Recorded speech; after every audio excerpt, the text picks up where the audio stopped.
Salut, j'espère que vous allez bien. Moi, je vais super bien. C'est Sandrine Aurore. Alors, bienvenue. Aujourd'hui, je vais vous parler de mes différentes expériences que j'ai pu acquérir ici au Canada, que ce soit positif comme négatif depuis mon arrivée jusqu'à aujourd'hui. Donc, pour commencer, moi, je suis arrivée au Canada début de ma vingtaine. On peut dire fin 19 ans, début 20 ans que je suis arrivée ici au Canada en tant qu'étudiante étrangère. J'étais inscrite au Cégep du Vieux-Montréal, d'où j'étais supposée faire une formation de 3 ans de technique à l'éducation à l'enfance, voilà. Et quand je suis arrivée, malheureusement, je suis arrivée comme 3 semaines, quasiment un mois après le début des cours. Et comme ici, quand tu as trop de retard, ben, ils ne t'acceptent plus dans le programme. Donc, c'est soit tu attends le prochain programme qui va commencer l'automne ou l'hiver prochain, ou soit ben, tu décides de faire un autre programme. Donc, vu que moi, j'étais arrivée pour les études, je ne pouvais pas vraiment rester ici comme ça sans aller à l'école parce que le but premier pour lequel je suis venue ici, ben, c'était pour aller à l'école. Donc, qu'est-ce qui s'est passé? Mais ma mère avait un ami ici, un consultant d'immigration qui lui a dit, ben, qu'est-ce que ta fille veut faire? Donc, entre-temps, moi, quand j'étais en Côte d'Ivoire, j'avais eu mon bac et après ça, j'ai fait 2 ans à JTL Formation en marketing, management, commerce international. Et après, ben, j'ai pas fini la licence de ce programme d'études-là, puis j'ai eu mon visa, puis je suis venue au Canada. Donc, moi, je voulais continuer vraiment dans le marketing et commerce, comme ce que je faisais en Côte d'Ivoire, mais je ne savais pas vraiment que la manière dont on avait de s'inscrire à l'université ou en grande école en Côte d'Ivoire, ben, c'était pareil ici au Canada, malheureusement. Donc, qu'est-ce qui s'est passé? Ben, le cégep où j'étais supposée aller, ils n'ont pas voulu me prendre dans le programme, donc j'étais obligée d'attendre soit en automne prochain ou en hiver s'il y avait un programme qui s'ouvrait pendant la session d'hiver. Donc, c'était soit j'attendais ça ou soit je décidais de faire une autre formation beaucoup plus rapide. Donc, c'est comme ça que ma mère avait un ami qui est consultant en immigration, bien qui m'a prise et on est allé dans une école à Montréal, Institut Técart, où là-bas, ils faisaient des AEC en technique de, pardon, un AEC en comptabilité. Un AEC en comptabilité qui est différent de la technique en comptabilité. Voilà, parce que le AEC, je pense, c'est 18 mois et la technique en comptabilité, ben, c'est 3 ans avec les cours de base, français, philosophie et j'en passe. Donc, quand on est allé dans cette école-là, bon, je ne sais pas qu'est-ce qui s'est passé avec le monsieur, je n'ai aucune idée, vu que venais d'arriver, je n'avais pas d'expérience, je n'avais pas de connaissances, je connaissais quasiment rien. Donc, je ne sais pas qu'est-ce qui s'est réellement passé. Et après, il m'a envoyé au collège CDI de Montréal, qui était sur le boulevard Maisonneuve, au centre-ville. Donc, on est allé là-bas et il m'a fait rencontrer un conseiller en admission qui m'a dit que mais je pouvais faire le cours d'infirmière auxiliaire, que ça paye bien. En plus, c'est un cours de 18 mois, tu peux finir le programme rapidement et tout ça. Bon, je n'étais pas vraiment trop enchantée parce que c'est pas quelque chose que je voulais vraiment faire. Moi, franchement, les choses de la santé là, physique, biologie, chimie, écoutez, c'est pas mon fort. Pas du tout mon fort. Donc, quand j'ai entendu ça, franchement, j'étais pas vraiment chaude à le faire, mais bon, je me suis dit, bon, ok, vu que bon, c'est les grands qui pensent et qui disent que c'est la meilleure chose, ben, je vais le faire. Donc, c'est comme ça que j'ai commencé le programme. Au début, je trouvais le programme vraiment très difficile parce qu'il y a beaucoup de cours de biologie. Bien évidemment, c'est la santé. Et moi, j'ai pas fait des études de INFAX, comme on appelle chez nous au pays, les concours de INFAX et tout ça pour devenir infirmière.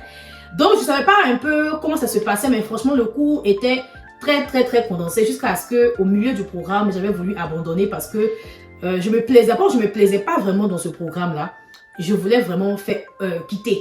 Donc, quand je suis allée voir le conseil d'admission, il m'a dit que si je devais quitter le programme, quel programme que je voulais faire. Entre-temps, quand j'étais petite, ben, je rêvais de faire des études en droit. Quand je voyais les avocats au barreau, au tribunal, en train de juger des affaires, franchement, c'est quelque chose qui me fascinait. Donc, c'est ce que je voulais vraiment faire. Mais malheureusement, j'ai pas eu l'occasion. Donc, quand le conseiller m'a demandé quel programme que je voulais faire, j'ai dit, ah, mais que je voulais faire un cours en droit. Donc, ils m'ont dit que ici dans le collège, ils offrent des AEC en technique juridique. Donc, ça m'intéresse. C'est pas un DEC, mais c'est un AEC.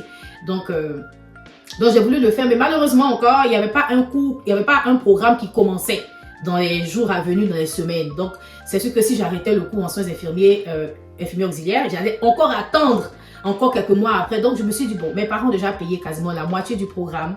Je suis déjà intégrée. Bon, je vais me lancer, je vais continuer le programme. Donc, la date à laquelle le programme a commencé, j'ai commencé le programme et j'ai terminé le programme. J'ai fait les stages et tout ça.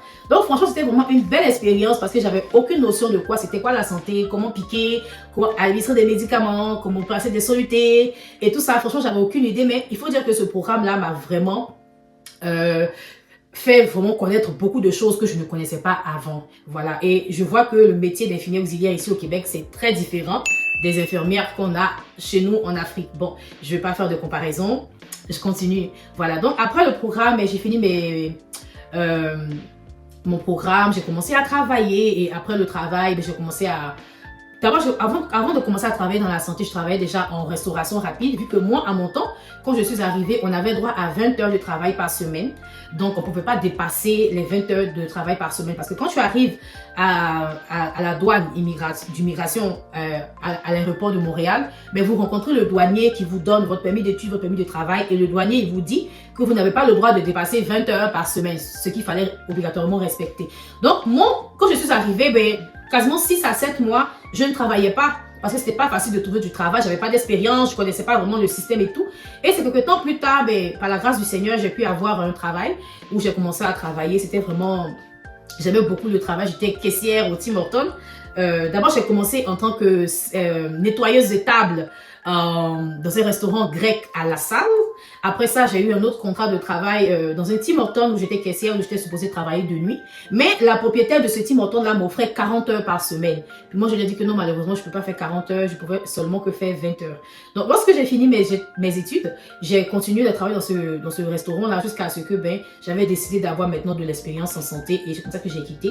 Et j'ai commencé à travailler maintenant dans le domaine de la santé. Franchement, au début, je trouvais ça un peu quand même assez difficile parce que là, maintenant, on n'était plus à l'école. Parce que quand on était à l'école pendant les stages, on avait un professeur ou une monitrice de stage qui nous disait quoi faire, qui nous faisait des choses. Mais là, maintenant, tu es tout seul avec les patients. C'est vraiment pas facile parce que là, maintenant, tu as la vie des gens dans ta main. Là. Donc, tu peux pas vraiment compter sur un professeur qui va venir te dire non, fais pas ci, fais pas ça. Donc, c'est comme ça que j'ai commencé à travailler. C'était vraiment une très belle expérience. Et j'ai travaillé comme ça pendant 5 ans. Et après, je me suis dit, bon, écoute, est-ce que je vais toujours rester dans ce domaine de travail-là ou bien je vais décider de changer? C'est là que maintenant, depuis quelques temps, j'ai décidé vraiment de me réorienter vers un autre type de carrière pour essayer de voir qu'est-ce que je peux faire sans pour autant être en lien avec la santé. Parce qu'il faut dire que moi, j'ai fait un cours d'infirmière auxiliaire, un diplôme d'études professionnelles qui m'a duré 18 mois. Donc, si je veux aller faire les cours de soins infirmiers, ça va me prendre 3 ans parce que là, c'est un DEC avec des cours de base et le cours d'infirmière, c'est vraiment différent du cours d'infirmière auxiliaire parce que l'infirmière, c'est l'infirmière et puis l'infirmière auxiliaire, c'est comme son assistante. Voilà, donc il y a des choses qu'on ne peut pas faire. On est régi par un code de déontologie, il y a un code d'éthique et tout ça. Donc, on ne peut pas vraiment travailler comme infirmière si tu n'es pas vraiment membre de l'ordre des infirmières. Voilà, donc quand je vois ça, je me dis, écoute, moi, franchement, j'ai pas vraiment envie de rester dans ce programme. Je veux vraiment changer de programme. Et j'aurais dû le faire vraiment depuis longtemps, mais j'avais des soucis au niveau administratif, donc ça m'a pris quand même assez de temps pour pouvoir régler toutes ces choses-là, mais Dieu merci, par la grâce du Seigneur, ça va. Donc j'ai décidé de changer vraiment de domaine en me réorientant vers d'autres choses. Donc depuis le mois de février, j'ai commencé un nouveau programme en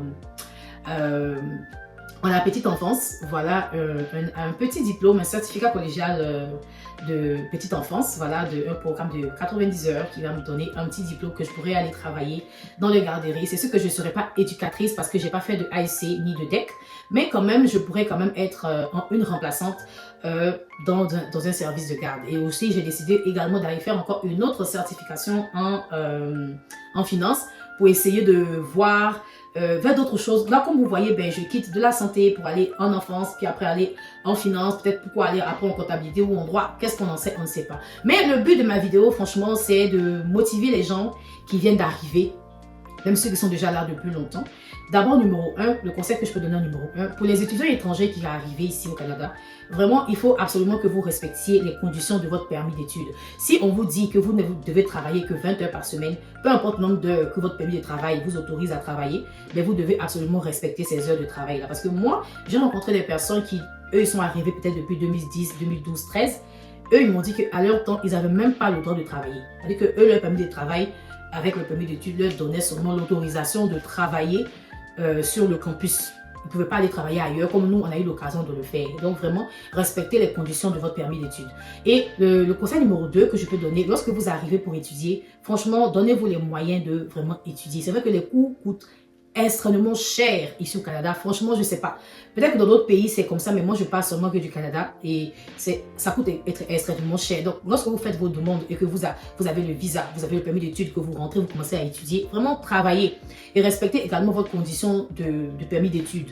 N'essayez pas de faire d'autres choses en parallèle parce que vous savez, ici au Canada, ils sont au courant de tout. Lorsqu'on arrive, on a un numéro d'assurance sociale. Et le numéro d'assurance sociale nous permet de nous retracer. Même si tu es mort, à droite ton assurance sociale, bien on saura. Donc, même ceux qui pensent qu'ils se cachent là, vous ne vous cachez absolument pas parce que l'immigration voit tout. Ils savent tout ce que vous faites. Maintenant, en numéro 3, ce que je voudrais dire, c'est que si vous êtes nouveau à l'arrivant, que vous êtes arrivé avec un permis de travail, permis d'études, ou vous êtes arrivé en tant que travailleur temporaire, ou vous êtes arrivé en tant que résident permanent, même si on vous a dit qu'il y a des formations que vous pouvez faire, ça donne de l'argent rapide, c'est plus facile et tout, écoutez, vous allez vraiment faire des formations, je vous assure, qui vont vous faire du mal à la longue. Vraiment, faites très très attention.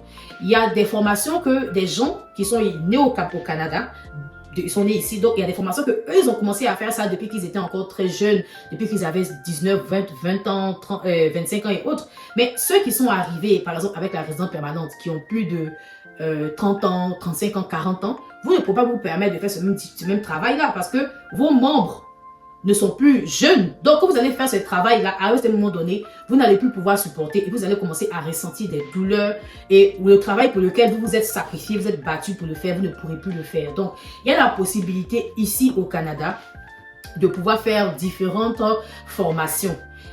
Google est un élément de recherche très primordial dans la vie de tout le monde. Je vous assure, même si vous avez besoin d'informations que vous ne connaissez pas, au lieu de vous tourner vers des personnes qui eux-mêmes ne connaissent pas, tournez-vous vers le moyen de recherche qui est le plus sûr, qui est Google.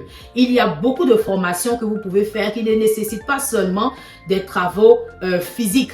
Il y a des travaux qui sont également intellectuels. Il y a beaucoup de certifications où vous avez simplement à faire que 3 semaines de cours, d'autres c'est 6 semaines de cours, d'autres c'est 2 mois de cours, d'autres c'est 1 an de cours, d'autres c'est 4 ans, d'autres c'est 10 ans, ça dépend. Mais il y a beaucoup de programmes que vous pouvez faire et aussi ce qui est bien, moi je parle de la province du Québec parce que je vis au Québec, je ne connais pas les autres provinces et tout, mais ici au Québec, il y a beaucoup de formations qui sont subventionnées par le gouvernement de la province et également qui sont offertes en ligne. Donc pour les mamans qui ont des enfants, et qui ne savent pas comment gérer les enfants parce qu'elles se disent, ben, il faut que j'aille déposer mon enfant à l'école, après ça faut que j'aille travailler, et après ça faut que moi-même j'aille à l'école, c'est compliqué. Il y a des certifications ou même des AEC qui sont offertes en ligne. Donc, vous n'avez même pas besoin de vous déplacer pour aller à l'école. Moi, par exemple, la certification à la petite enfance que je prends, l'école se trouve à Sept-Îles.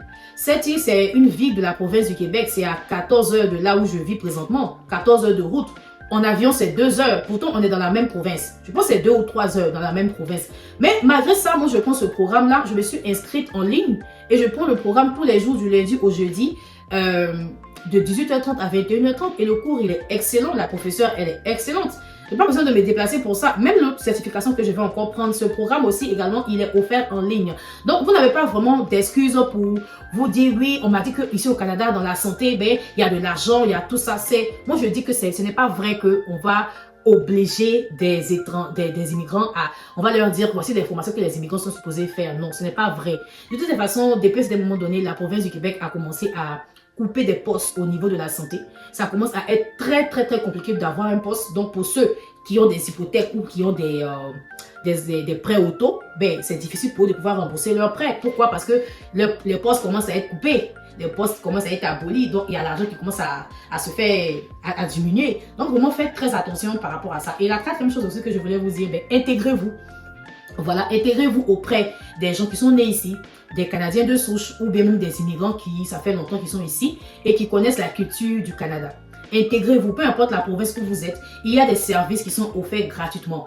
Ici à Montréal, on a le service d'aide aux immigrants, on a le service d'aide immigrants aussi qui s'appelle CACI, C-A-C-I également, qui aide aussi les nouveaux arrivants. Donc si vous avez des questions, vous avez des choses que vous ne connaissez pas et que vous ne pouvez pas faire des erreurs et tout ça, essayez de vous tourner vers les personnes qui connaissent. Parce que moi aussi, quand je suis arrivée au début, ben, je ne savais pas qu'il fallait faire un numéro d'assurance sociale. C'est, je pense, 7 ou 8 mois après mon arrivée que c'est une amie à moi, une Rwandaise, Renata, c'est elle qui m'a montré qu'il fallait aller faire un numéro d'assurance sociale avec ton permis d'études et de travail. Et c'est comme ça qu'elle m'a accompagnée à Service Canada et on est allé le faire. Donc, quand je suis arrivée, je ne savais pas ça. Je ne savais pas qu'il y avait un niveau d'assurance sociale. Je ne connaissais pas tout ça. Donc, vraiment, informez-vous sur les histoires de prêts hypothécaires, les histoires de prêts bancaires, des marges de crédit, des cartes de crédit. Informez-vous sur toutes ces choses-là. Il y a Google pour ça. Et ce qui est bon aussi, c'est que les services d'aide aux immigrants, c'est des services qui sont gratuits. Vous avez aussi la possibilité d'appeler la banque pour avoir des informations. Vous avez la possibilité même d'appeler l'immigration. C'est vrai que parfois, ils ne répondent pas, mais quand même, un jour, et si c'est insisté, un jour, ils vont finir par répondre. Vous pouvez aussi appeler Service Québec, c'est-à-dire Revenu Québec pour les impôts. Vous pouvez appeler ARC pour le Canada. Franchement, tout est à notre disposition pour pouvoir vraiment évoluer. C'est parce que parfois, on est laxiste sur certaines choses. Moi, en premier, parce que là, je ne suis pas vraiment assidue dans toutes mes choses. Vous savez, je suis quand même assez lente, mais j'essaie quand même de faire des efforts. Mais il y a beaucoup de choses que je n'ai pas pu faire avant, qu'aujourd'hui, je me dis, bon, pas que je regrette, mais je me dis que si j'avais fait ça plus tôt, ben, je ne serais pas dans une telle situation aujourd'hui. Mais je ne regrette pas parce que ça m'a donné quand même de l'expérience. Donc franchement, le but de ma vidéo aujourd'hui, c'est vraiment pour vous encourager, à vous nouvelles arrivants qui viennent d'arriver, ou même ceux qui sont là avant. Vous avez l'opportunité de réussir, d'évoluer, si vous vous donnez les moyens et vous vous donnez la discipline. Si vous ne connaissez pas certaines choses, vous ne savez pas comment ça fonctionne, renseignez-vous, faites des recherches. Allez sur les réseaux sociaux, il y a plein de groupes, il y a des groupes Facebook, Instagram, même des groupes TikTok, il y a également Google. Franchement, renseignez-vous partout, faites des recherches, évoluez, avancez, faites des choses vraiment pour pouvoir améliorer vos vies parce que il est hors de question de quitter la Côte d'Ivoire, venir au Canada et puis continuer de vivre les mêmes choses. Donc c'était un peu ça ma petite vidéo que je voulais vous dire aujourd'hui. J'espère que la vidéo vous a plu. Merci beaucoup à vous d'être resté jusqu'à la fin de la vidéo et on se dit à la prochaine pour une autre vidéo. Bisous!